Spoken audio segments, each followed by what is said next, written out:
talaga sa mga barangay, pinakamasaya, hindi ba? Agree ba kayo?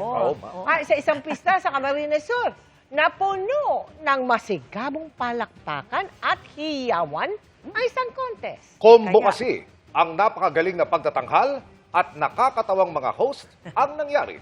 Dahil po yan sa birit ng contestant kung saan may nakisingit. Panoorin po natin.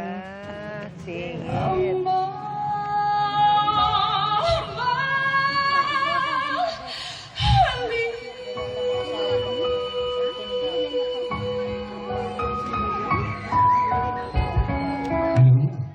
Alright, thank you so ma'am.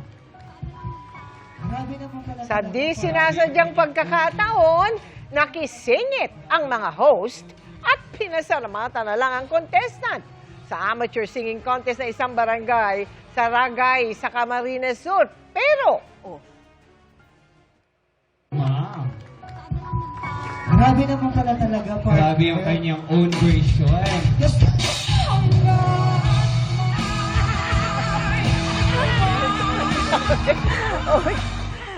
Mali. Hindi pa pala tapos yung contestant. Abay, inakala ro kasi ng mga host, ang mataas niyang birit, ang highlight ng kanyang performance. Yung pala, hindi. Pero kinabiliban, mga kapuso, ang matinding composure ng contestant na hindi man lamang na-distract sa pagkakamali ng mga host. Dahil po sa nangyari, mas naging masaya ang pagdiriwang ng kanilang pista. In fairness, the show must go on talaga siya.